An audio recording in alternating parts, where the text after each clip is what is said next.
معزز سامعین اکرام، السلام علیکم ورحمۃ اللہ وبرکاتہ۔ اعوذ باللہ من الشیطان الرجیم، بسم اللہ الرحمن الرحیم۔ وَلَقَدْ آتَيْنَا لُقْمَانَ الْحِكْمَةَ أَنِ اشْكُرْ لِلَّهِ وَمَنْ يَشْكُرْ فَإِنَّمَا يَشْكُرُ لِنَفْسِهِ وَمَنْ كَفَرَ فَإِنَّ اللَّهَ غَنِيٌّ حَمِيدٌ۔ وَإِذْ قَالَ لُقْمَانُ لِابْنِهِ وَهُوَ يَعِظُهُ يَا بُنَيَّ لَا تُشْرِكْ بِاللَّهِ إِنَّ الشِّرْكَ لَظُلْمٌ عَظِيمٌ۔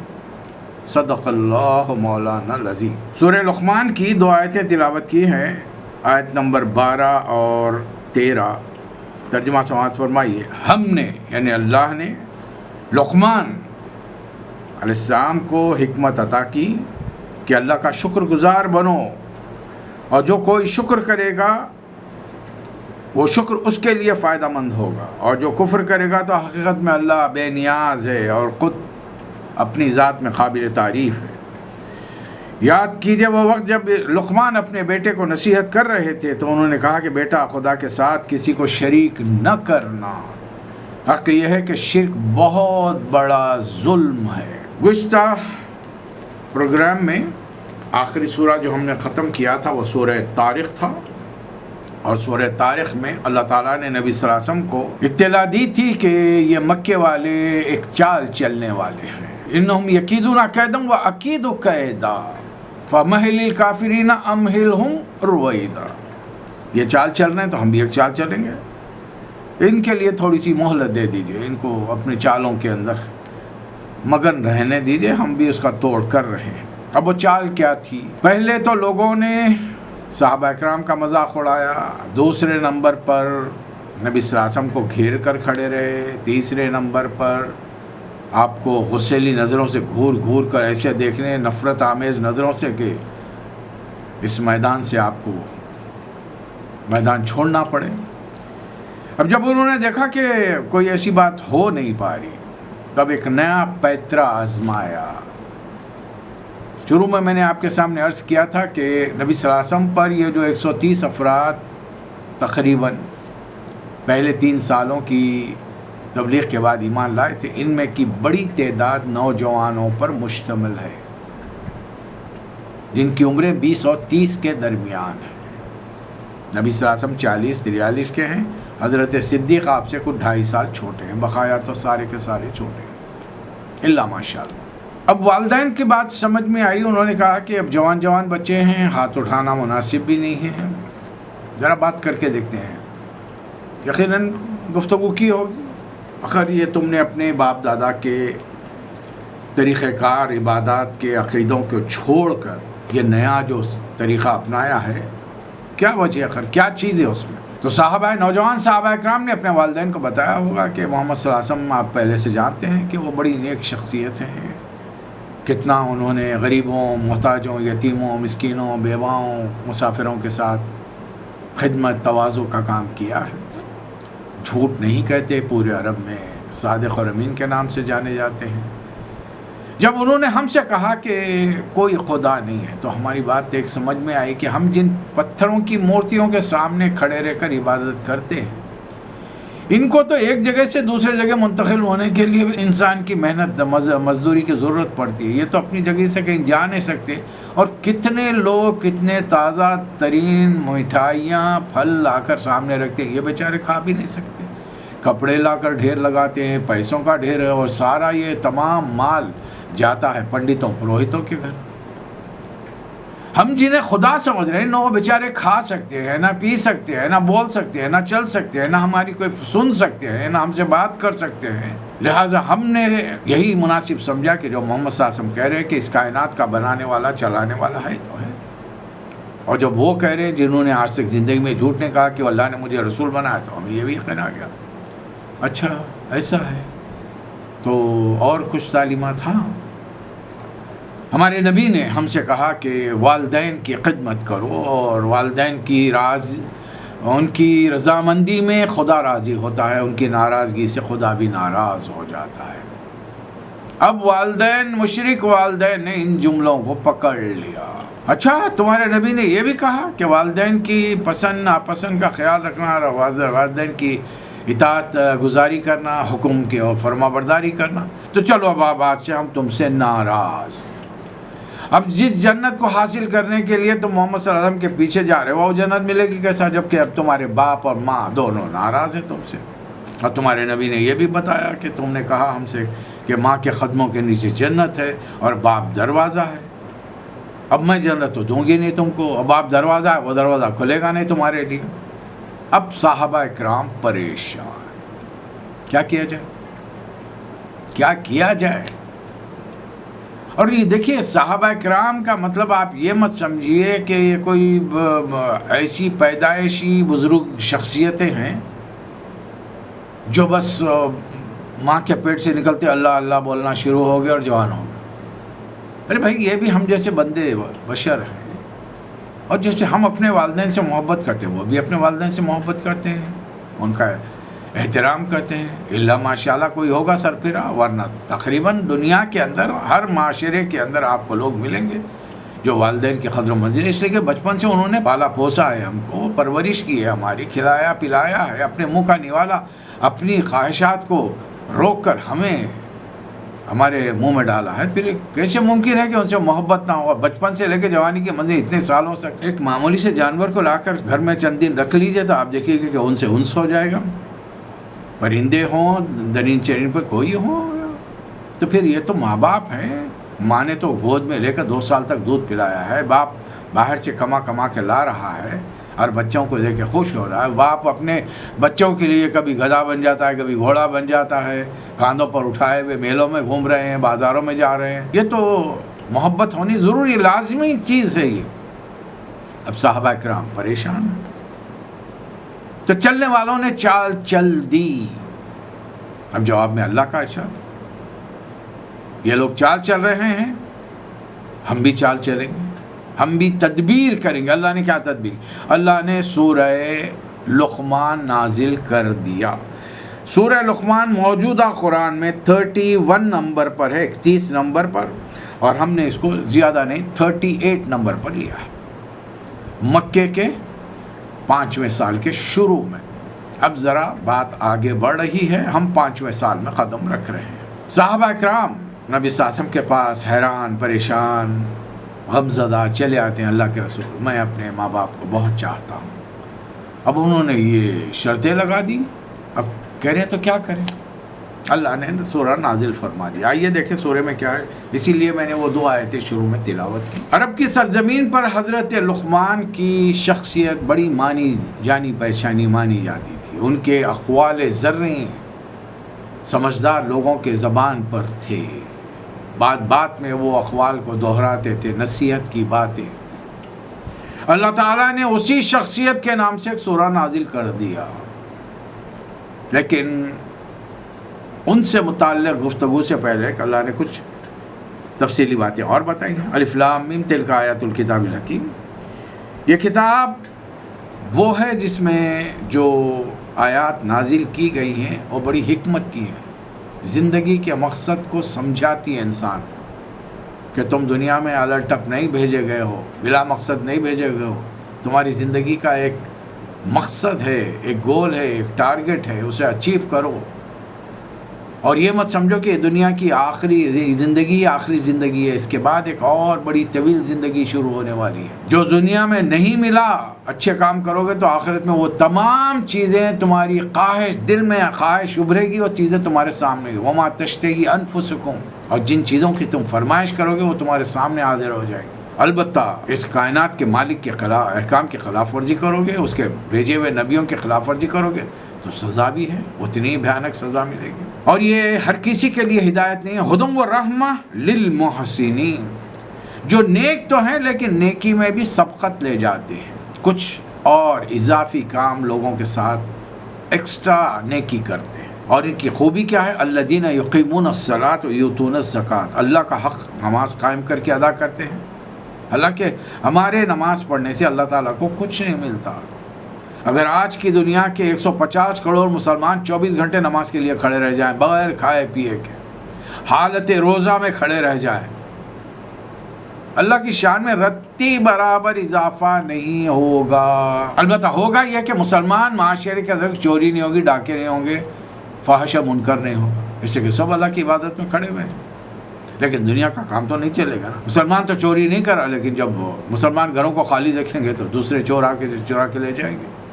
تو دنیا تو بہرحال چلنی ہے، اور اللہ نے اپنے نبیوں کو بھیج کے کہیں بھی کسی نبی کو بھی اللہ تعالیٰ نے روحانیت کی تعلیم نہیں دی۔ اتنا فرمایا کہ دنیا، جیسا نبی صلی اللہ علیہ وسلم کا ارشاد ہے، دنیا سے اتنا دل لگاؤ جتنا یہاں رہنا ہے، آخرت کے لیے اتنی کوشش کرو جتنا وہاں رہنا ہے۔ دنیا کی زندگی میکسیمم کتنی ملے گی آپ کو؟ 60 70 80 90 100 سال، بس 100 سال کے بعد میں تو اگر میں آپ کو دعا دے دوں کہ اللہ تعالیٰ آپ سب سننے والوں کی عمر 100 سال کر دے، آپ 90 کے بعد پہنچ کر مجھے گالیاں دیں گے، بد دعا دیں گے، اس شخص نے کیوں ہمارے لیے دعا کی۔ ارے 90 کراس کرنے کے بعد میں نہ منہ میں دانت ہے، نہ پیٹ میں آنت ہے، نہ کوئی اچھا کھا سکتے ہیں، سوائے مختلف امراض میں مبتلا رہنے کے کچھ نہیں ملے گا۔ وہ اولاد جسے پیار سے پالا پوسا بڑا کیا جوان کیا، وہ بیزار نظر آئیں گے۔ جب دیکھو اماں کہیں پکارتی رہتی، ابا ہر وقت آواز دیتے رہتے، یہ لاؤ وہ لاؤ یہ لاؤ وہ لاؤ۔ اسے کہ صحت تندرستی کا اللہ نے کہیں زندگی کے ساتھ وعدہ نہیں کیا کہ جب تک تم رہو گے فٹ رہو گے، ایسا کچھ نہیں۔ اور ہم لوگ اپنے فٹ رکھنے کے لیے ماشاءاللہ مسلم قوم اللہ ماشاءاللہ کوئی محنت ہی نہیں کرتی۔ کتنے ہیں آپ میں سے جو ورزش کرتے ہیں؟ چلیے ورزش چھوڑ دیے، 5 وقت پہ نماز پڑھ لیجیے آپ، اور صحیح پروسیجر کے مطابق، طریقے کے مطابق پڑھیے، یہ بہت بڑی ورزش ہے۔ کتنے کرتے ہیں؟ ہزاروں کی تعداد ہے جو پابندی سے 5 وقت نماز پڑھتی ہے، لاکھوں تو پڑھتی ہی نہیں، کروڑوں ایسے ہیں جن کو شاید پتہ بھی نہیں، اللہ کا حق ادا نہیں ہوا۔ اب جب خدا ہی کو نہیں پہچانا، اس کا حق ادا نہیں کیا، تو بندوں کا کیا ہم زکوٰۃ کے ذریعے ادا کریں؟ آج بھی سب کانٹیننٹ میں صرف مسلمان مالدار اپنی زکوٰۃ ایک مرکز پہ جمع کر کے تقسیم کریں، یقین مانیے ان تینوں ممالک کے مسلمانوں سے غربت کا خاتمہ ہو جائے گا، اور کوئی مسلمان سود پر قرض نہیں لے گا، کاروبار نہیں کرے گا سودی کاروبار، صرف زکوٰۃ دینے والے بن جائیں۔ اللہ نے اتنا مال سے نوازا ہے، لیکن ہمیشہ کا رونا یہ نہیں ہے ہمارے پاس، وہ نہیں ہے، اور جن کو مال دیا ہے کتوں کو تو وہ بہترین قسم کی غذا دے رہے ہیں، اپنے پڑوس میں رہنے والے غریبوں مزدوروں جو فٹ پاتھوں پہ زندگی بسر کرتے ہیں، ان کے لیے کچھ کرنے کو ان کی طبیعت ہی نہیں چاہتی۔ اور یہ وجہ کیوں ہے؟ یہ دونوں عبادات میں کمی کیوں ہو رہی؟ وہ بہم بالآخرۃ ہم یوقنون، آخرت پر اللہ کے ماننے والے آخرت کو مانتے۔ دیکھیے خدا کو مان لیجئے، میں بار بار یہ بات دہراتا ہوں، تو تھوڑی دیر کے لیے زندگی میں شاید فرق آ جائے گا، تھوڑا سا فرق، اس سے کہ 24 گھنٹے کو تو شاید ہی اللہ کا کوئی بندہ 24 گھنٹے اللہ کو یاد رکھ سکتا۔ سو گئے بھول گئے، جوان ہوئے شادی ہو گئی ازدواجی زندگی میں ہے، کاروبار میں ہے، بھول گئے۔ کتنی اوقات ہوتا ہے کہ آپ اپنے آپ کو بھول جاتے ہیں۔ کبھی ایسا نہیں ہوا دفتروں میں بیٹھے ہیں، فیکٹری میں ہے، کوئی اسائنمنٹ کوئی پروجیکٹ دینے کا ہے، کوئی کام کر کے کنسائنمنٹ بھیجنے کا ہے، اب اتنے ذمہ داری آپ پر بہت ہے، آپ اتنے مصروف ہیں کہ چائے آ کے ٹیبل پر رکھی ہوئی ہے، آپ نے پی لی، ٹفن بیگم نے بھیج دیا، صبح لائے تھے، دوپہر میں 1 بج گیا، 2 بج گیا، 3 بج گیا، کھانے کا وقت ہی نہیں مل رہا ہے، اور جب کسی نے یاد دلا تو اوہو بھول گیا تھا۔ ہم اپنے آپ کو فراموش کر دیتے ہیں، اپنے آپ کو بھول جاتے ہیں، تو خدا کو کیسے یاد رکھیں؟ رسول کی محبت دل میں آ جائے تو ہو سکتا ہے کچھ تھوڑی بہت تبدیلیاں ہو جائے ہم میں، رسول کی محبت کے تقاضے کے تحت ذرا داڑھی آ جائے، سنتوں کی پیروی ہو، سفید لباس پہنے، پیچھے ذرا ٹخنے کے اوپر ہوں، جھوٹ بولنے سے پرہیز کریں، برائیوں سے دور رہیں، لیکن زندگی کے ہر معاملے میں تبدیلی آ جائے گی نہیں، تو پھر کیا جائے؟ آخرت، اس سے کہ آخرت وہ عقیدہ ہے جو میرے اور آپ کے دل میں اتر جائے تو ہم سے برائیاں کبھی نہیں ہوں گی۔ ہر کام کرنے سے پہلے یہ کام مجھے فائدہ پہنچائے گا آخرت میں یا نقصان پہنچائے گا؟ دنیا کا چھوڑ دیجیے، آپ آخرت کی سوچیے کہ میں جس نیت سے یہ کام جو انجام دے رہا ہوں، یہ میرے آخرت کا نفع بخش سودا ہے یا آخرت کے لیے خسارے کا سودا ہے، تبھی کہیں جا کر ہو سکتا ہے۔ پھر اللہ تعالیٰ ایک صاحب کی بات بتا رہا ہے، مکہ مکرمہ سے گئے، ایران گئے، بڑے مالدار تھے، حارث بن نظر یا نظر بن حارث، اپنے پیسے سے کچھ خوبصورت عورتوں کو خریدا جو ناچنے گانے والیاں تھیں، ان کو بڑے قصے ازبر یاد تھے، لے کر آئے مکے میں، اور جیسی انہیں اطلاع ملتی کہ کوئی نوجوان رسول اللہ صلی اللہ علیہ وسلم کی تعلیمات پر ایمان لایا تھا، ایک لونڈی کو خوبصورت عورت ہے، اس کو بھیج دیا، جاؤ اس کو کھلا پلا، اس کو دنیا کی رنگینیاں دکھا اور محمد صلی اللہ علیہ وسلم کی دعوت سے پھیر دے۔ کچھ لوگ یہ بھی کام کرتے ہیں، حالانکہ اس کی ذاتی کوئی دشمنی نبی صلی اللہ علیہ وسلم سے نہیں ہے، لیکن اس کو دعوت سے پرخاش ہے، دشمنی ہے۔ ہم خداؤں کے ماننے والے 360 بتوں کے، اور یہ محمد صلی اللہ علیہ وسلم کہہ رہے کوئی خدا ہے ہی نہیں، صرف ایک ہی خدا، ایسے کیسے ہوگا؟ بس ایک انانیت ہے، مال ہے میرے پاس، میں جس کا چاہے جو استعمال کروں۔ اصل ان کو ڈر اس بات سے ہے کہ مرنے کے بعد میں نے جو اعمال کیے ہیں حساب کتاب ہوگا، پھر سزا ملے گا۔ وہ سزا سے بچنا چاہتے ہیں، اس لیے مکے والے آخرت کو نہیں مانتے، اللہ کو مان رہے ہیں۔ اپنے آپ کو حضرت ابراہیم اسماعیل علیہ السلام کی نسل سے بھی سمجھتے ہیں، پیغمبروں کے بارے میں بھی ان کی معلومات ہیں، عیسیٰ علیہ السلام، موسیٰ علیہ السلام، ابراہیم علیہ السلام وغیرہ وغیرہ کے بارے میں جانتے ہیں، آخرت کو نہیں مانتے۔ تب یہ صاحب کا یہ رویہ ہے۔ اللہ فرما رہا ہے وَمِنَ النَّاسِ مَن يَشْتَرِي لَهْوَ الْحَدِيثِ لِيُضِلَّ عَن سَبِيلِ اللَّهِ بِغَيْرِ علم۔ اس کے پاس ذاتی کوئی علم نہیں ہے، اور مکے میں تو عرب میں تو علم تھا ہی نہیں، بس خالی شاعریاں ہوتی تھیں، زبان کے دھنی تھے، بغیر علم کے یہ اللہ کے راستے سے لوگوں کو بھٹکانا چاہتا ہے، اپنا ذاتی سرمایہ خرچ کر رہا ہے، ورنہ کسی کی مدد کے لیے غریب کو کھانا کھلا، ایک ٹائم کا کھانا کھلانے کے لیے جیب سے 2 پیسے نہیں نکلے، لیکن دعوت سے رخ موڑنے کے لیے یہ لونڈیوں، اپنی لونڈیوں کو اپنے پیسے سے خریدی ہوئی وہ نوجوان صحابہ کے پاس بھیج کے ان کو ورغلانے کی کوشش کر رہا ہے، اور اللہ کی باتوں کو یتخذها ہزوا، اور اللہ رسول کی باتوں کو ہنسی مذاق میں ٹالتا ہے۔ اولئک لہم عذاب مہین، اس کے لیے بہت ہی ذلیل کرنے والا عذاب ہے۔ وَإِذَا تُتْلَىٰ عَلَيْهِ آيَاتُنَا وَلَّىٰ مُسْتَكْبِرًا كَأَن لَّمْ يَسْمَعْهَا كَأَنَّ فِي أُذُنَيْهِ وَقْرًا فَبَشِّرْهُ بِعَذَابٍ أَلِيمٍ۔ جب اسے ہماری آیات سنائی جاتی ہیں تو بڑے گھمنڈ سے منہ پھیر لیتا ہے، رخ پھیر لیتا ہے، جیسا کہ اس نے سنا ہی نہیں، گویا کہ اس کے کان بہرے ہیں۔ اچھا اسے ایک دردناک عذاب کی خوشخبری سنا دو۔ اللہ کون ہے؟ خلق السماوات بغیر عمد ترونہا، بغیر ستونوں کے اس نے یہ آسمان کی چھت اتنی اونچائی پر اٹھائی ہے، زمین میں پہاڑ جما دیے تاکہ زمین اپنی رفتار، اس زمانے کے لوگوں کو پتہ ہی نہیں تھا کہ زمین حرکت کر رہی ہے، اور اس کی حرکت میں ایک قسم کا اعتدال قائم کرنے کے لیے اللہ نے یہ پہاڑ جمائے ہیں اس کے اندر، پھر ہر قسم کے جانور پھیلا دیے، آسمان سے بارش پانی برسایا، زمین سے عمدہ چیزیں کا، یہ تو اللہ کی تخلیق۔ یہ تمہارے 360 بت جو بیٹھے ہیں، ذرا ہمیں بتاؤ بھائی انہوں نے کیا پیدا کیا ہے؟ ھذا خلق اللہ فارونی ماذا خلق الذین من دونہ، اللہ کے علاوہ تمہارے بتوں نے، یہ کھیت تمہارے بتوں نے اگائے ہیں، محنت تو تم کی ہے، زمین تم نے صاف کی، کوڑا کرکٹ تم نے وہاں سے نکالا، بیج ڈالا، کھاد ڈالی، پانی دیا وقت پر، نگرانی کرتے رہے مختلف جانوروں سے، کیڑے مکوڑوں سے، تب کہیں جا کر یہ تو تمہاری محنت کا صلہ ہے۔ سوال یہ ہے کہ یہ تم نے جو بیج ڈالے، ان بیجوں کو فصل کی شکل میں، کھانے پینے کی تر و تازہ اناج غلوں کی شکل میں نکالا کس نے ہے؟ کیا تمہارے خداؤں نے نکالا ہے؟ یہ نہیں، پھر ان کو کیوں مانتے ہو تم؟ نہیں، ہم ان کو اس لیے کیوں مانتے ہیں، اس کے بعد والے سوروں میں ہم پڑھیں گے ان کی حجت کیا ہے۔ اب اللہ تعالیٰ فرما رہا ہے، آؤ تمہارے عالم جس کو تم بڑا جینیس، دانا، ذہین انسان سمجھتے ہو، ہم اس کی بات کرتے ہیں۔ وَلَقَدْ آتَيْنَا لُقْمَانَ الْحِكْمَةَ أَنِ اشْكُرْ لِلَّهِ، یہ لقمان جن کو تم بہت حکیم کہتے ہو، بڑے دانشور تھے اپنے زمانے کے، ان کو حکمت کس نے دی تھی؟ آتَيْنَا لُقْمَانَ الْحِكْمَةَ، لقمان کو یہ حکمت، یہ عقلمندی، یہ دانشوری ہم نے دی تھی۔ یہ دانشوری بازار میں کہیں ملتی نہیں ہے کہ ایک بوٹل آئے، ماں باپ اپنے بچوں کو پلا دیا اور دوسرے دن سے بچہ سائنٹسٹ بن گیا۔ یہ تو گاڈ گفٹڈ ہے، اللہ نے کسی کو ایک ہی گھر میں کئی اولاد ہے، کئی بیٹے ہیں، بیٹیاں، ایک ذہین ہے، ایک انتہائی بوندو قسم کا ہے، بالکل بےخوب، کوئی چیز سمجھ میں نہیں آتی اس کی۔ یہ اللہ کا کرم ہے، یہ اس کی نوازش ہوتی ہے۔ اور حکیم لقمان کو یہ حکمت دیتے ہوئے اللہ نے یہ بھی توفیق دی تھی کہ انشکر للہ، اللہ کا شکر گزار بنو، اور یاد رکھو یہ شکر تم اللہ کا کرو گے تو تمہیں فائدہ پہنچائے گا، ورنہ اللہ تعالیٰ تو انکار بھی کرو گے تو کوئی فرق نہیں پڑے گا، وہ تمام جہان والوں سے بے نیاز ہے۔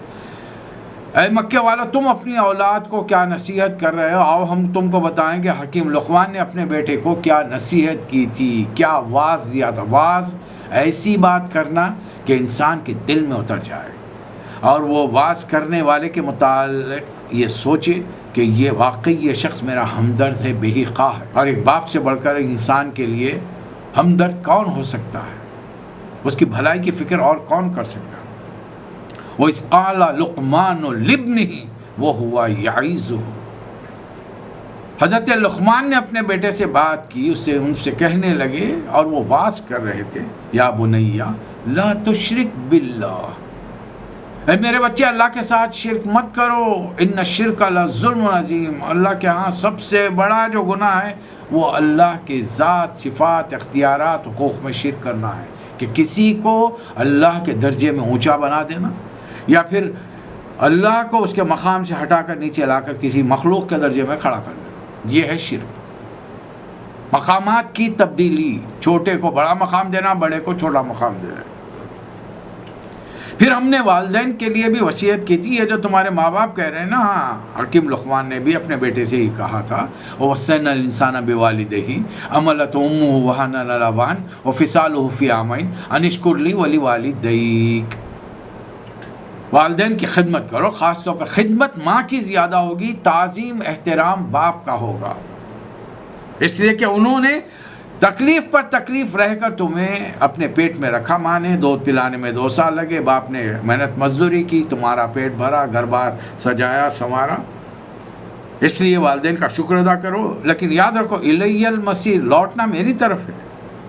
اور اگر یہ تمہارے والدین وَإِن جَاهَدَاكَ عَلَىٰ أَن تُشْرِكَ بِي مَا لَيْسَ لَكَ بِهِ عِلْمٌ فَلَا تُطِعْهُمَا، اگر یہ تمہیں خدا کے بارے میں شرک کرنے کے لیے کہیں، ان کی بات نہیں مانی ہے، فَلَا تُطِعْهُمَا، البتہ ان کے ساتھ حسن سلوک کرو، وَصَاحِبْهُمَا فِي الدُّنْيَا مَعْرُوفًا، بیمار ہیں تیمارداری کرو، علاج کے لیے پیسے دو، دوا دارو کرو، خدمت کرو، کھانے پینے رہنے کے جو تمہاری مقدرت ہے، جو تمہاری حیثیت ہے، جتنا کر سکتے ہو، یہ اس لیے کہ ان کے وطن سے تم دنیا میں آئے ہو، تو ان کو مصیبت میں مت چھوڑو اس لیے کہ وہ مشرک ہیں۔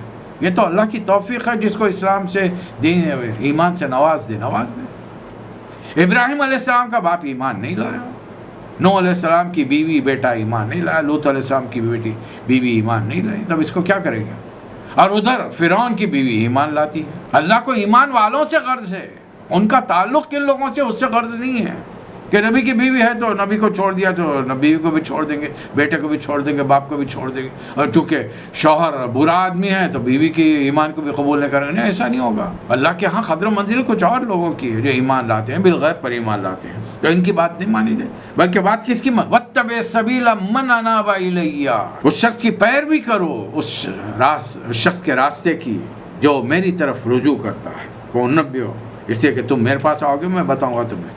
اور پھر کچھ اور نصیحتیں کہ بیٹا کوئی چیز رائی کے دانے کے برابر ایسی نہیں جو کسی چٹان کے اندر چھپی ہو، آسمانوں یا زمین میں اللہ اسے نکال کر لائے گا، ان اللہ لطیف خبیر، اللہ بڑا ہی باریک بین ہے اور باخبر ہے۔ اور بیٹا دیکھو صرف اتنا ہی نہیں، بیٹا ظاہر ہے 5-7 سال کا 10 سال کا ہو گیا، سمجھدار ہو گیا، باپ بیٹے کو نصیحت کی، یا بنیا اقم الصلاۃ، نماز قائم کر۔ دیکھیے ہم نے نماز کے بارے میں بہت ہی اپنے رویے کو معمولی کر لیا ہے، اس میں سختی لانے کی ضرورت ہے۔ یہ میں نہیں کہہ رہا ہوں، یہ نبی صلی اللہ علیہ وسلم کا ارشاد ہے۔ جب تمہارے بچے 7 سال کے ہو جائیں تو انہیں نماز کا حکم دو، 10 سال کے ہو جائیں نہ پڑھنے پر مارو، ان کے بستروں کو الگ کر دو۔ آج جوان بچے گھروں میں ہیں، نہیں پڑھے، ماں باپ بیٹھے ہوئے دیکھ رہے ہیں، اس لیے کہ ماں باپ خود نہیں پڑھتے، بلکہ بعض گھروں میں دینداری ہے کہ خود تو پڑھ لیا، کیا کرنا ہمارے بچے۔ جب تک اولاد ڈیپینڈنٹ ہے، جتنی سختی کر سکتے ہیں وہ کر لیں، ڈانٹ ٹپٹ کریں، مار سکتے ہیں ماریں، ان کا پاکٹ منی روک سکتے ہیں، ان کی من پسند چیزیں انہیں مت دیں، ان کو کھانے کے لیے مت دیں۔ کیا کر لیں گے؟ گھر چھوڑ کر بھاگ جائیں گے، اتنے باہر کہاں رہیں گے؟ پھر لوٹ کر آئیں گے، لوٹ کے بدو گھر کو آئے۔ یہ دنیا کی سختی ہم کرنا نہیں چاہتے، تو پھر آپ ذرا دل پہ ہاتھ رکھ کے بتائیے کہ یہ نماز نہ پڑھنے والا قیامت کے دن جب دوزخ میں جائے گا تو ہم اپنی آنکھوں سے اپنی اولاد کو جہنم میں جاتا ہوا دیکھ سکتے ہیں؟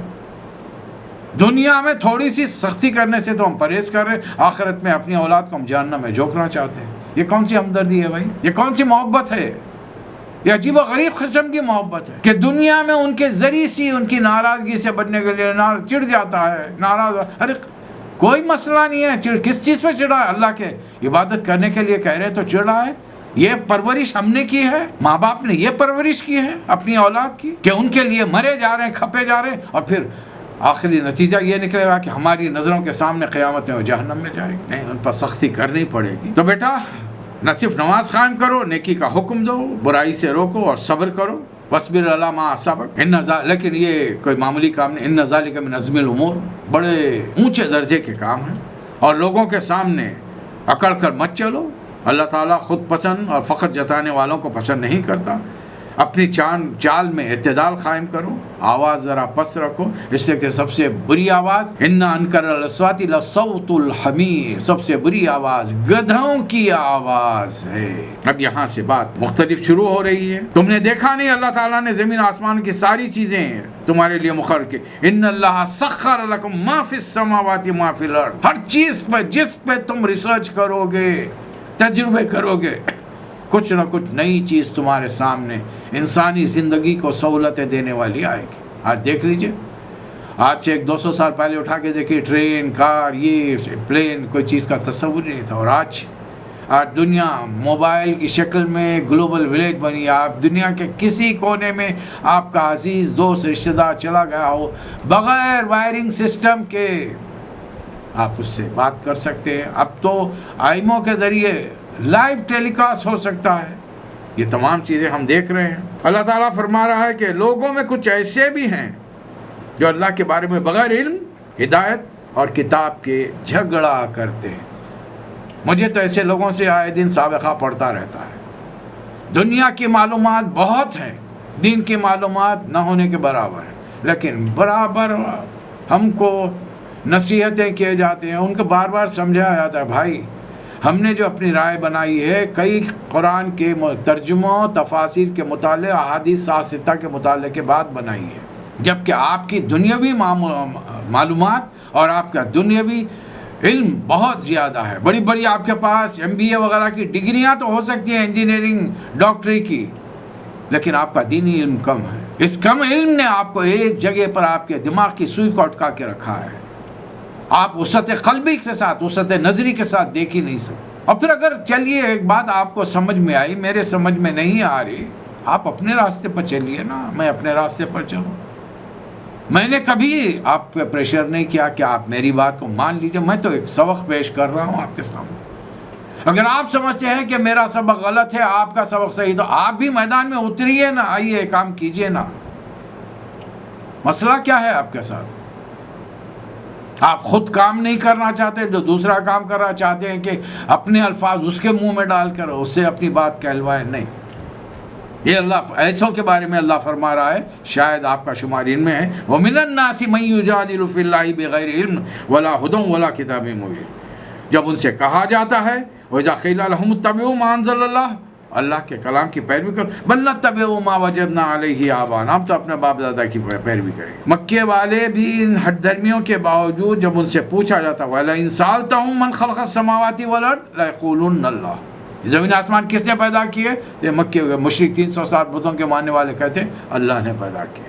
قُلْ الْحَمْدُلِلَّهِ، ساری تعریف اللہ کے لیے کہ تم مانتے ہو اللہ کو۔ پھر اللہ فرما رہا ہے، اللہ کی تعریف لکھنے کے لیے اللہ وہ ہے کہ ساری زمین کے درخت اگر قلم بن جائیں اور سمندروں کا پانی سیاہی بن جائے، اور ایسے 7 یمد من بعدہ 7 ابحر ما نفدت کلمات اللہ، اللہ کی باتیں ختم نہیں ہوں گی۔ اللہ کے نزدیک سارے انسانوں کو زندہ کرنا ایسا ہے جیسے ایک انسان کو دوبارہ زندہ کرنا۔ اللہ رات سے دن کو، دن سے رات کو نکالتا ہے۔ اس لیے تم لوگ دعوا اللہ مخلصین لہ الدین، اپنی پوری زندگی کے نظام کو یکسو کر کے اللہ کو پکارو، کسی اور کو مت پکارو۔ کسی اور کو پکارنا شرک ہے۔ یا ایھا الناس اتقوا ربکم واخشوا یوما لا یجزی والد وولد، لوگوں اپنے رب کے غضب سے بچو، وہ دن آئے گا جب کوئی باپ اپنے بیٹے کی طرف سے بدلہ نہ دے گا، نہ بیٹا باپ کا کوئی کام کر سکے گا۔ اللہ کا وعدہ سچا ہے، اور شیطان تمہیں دنیا کی زندگی میں دھوکے میں نہ ڈالے۔ 5 چیزوں کا علم سوائے اللہ کے کسی کو نہیں۔ ان اللہ عندہ علم الساعہ، اللہ کے پاس قیامت کی گھڑی کا علم ہے۔ ینزل الغیث، بارش کب ہوگی، کیا رنگ لے کر آئے گی، اس سے فائدے ہوں گے، کھیتی باڑیاں ہوں گی یا برباد ہو جائیں گی، یہ کوئی نہیں جانتا۔ یعلم ما فی الارحام، ماؤں کے پیٹ میں کیا ہے یہ کوئی نہیں جانتا۔ آج سائنس نے ذریعے ترقی کر لی، ایک اسکیننگ کے ذریعے صرف اتنا پتہ چلا کہ میل ہے یا فیمیل ہے۔ یہ کوئی معلومات ہے؟ معلومات تو وہ ہوں گے آپ نے جب یہ ٹیسٹ کر لیا یہ فیمیل ہے یا یہ میل ہے۔ یہ میل دنیا میں آئے گا، کتنی عمر بسر کرے گا، کیا کمائے گا، کیا کھائے گا، پورے جسم کے اعضاء کے ساتھ آئے گا یا کوئی جسم کا حصہ ناقص رہے گا، کتنی عمر بسر کرے گا، کہاں موت آئے گی، اسے کچھ نہیں بتا سکتا۔ بس خالی ایک چھوٹی سی چیز معلوم، وہ بھی اللہ کے کرم سے معلوم ہوئی ہے، محمد صلی اللہ علیہ وسلم کی لائی ہوئی ان تعلیمات کے سبب قرآن کی روشنی میں ترقی۔ لوگوں نے ریسرچ کرنا شروع کیا، مسلمانوں نے گزشتہ 500 سال سے ریسرچ کرنا چھوڑ دیا۔ دنیا والوں کے تمام چیزیں معلوم ہو رہی ہیں، ہمیں معلوم نہیں ہے۔ ورنہ اگر یہ مسلمان ڈاکٹرز نے یہ معلوم کیا ہوتا، اس کے ساتھ وہ یہ بھی بتاتے، ہم صرف جینڈر بتا سکتے ہیں کہ پیدا ہونے والا بچہ میل ہے یا فیمیل، اس سے بڑھ کر ہم کچھ نہیں بتا سکتے۔ وما تدری نفس ماذا تکسب غدا، اور انسان کل کیا کمائے گا۔ اچھے خاصے ہیں، ایک صاحب بڑے نیک شریف ہمیشہ ڈاؤن ٹو ڈس رہتے، لیکن کل کسی کے ساتھ بات چیت ہو گئی اور جذبے میں آگے بڑھ گئے کہ اسے قتل کر دیا، زخمی کر دیا، جیل چلے گئے۔ کوئی بھی کچھ بھی حرکت کسی کے ساتھ بھی ہو سکتی، خاندان میں، باہر، کہیں بھی ہو سکتی۔ وما تدری نفس بأی ارض تموت، اور کوئی نہیں جانتا کہ کس سرزمین پر اس کی موت آنے والی۔ ان اللہ علیم خبیر، چلیے اللہ ہر چیز کا جاننے والا ہے اور ہر چیز سے باخبر ہے۔ میں اپنے نبی کے کوچے میں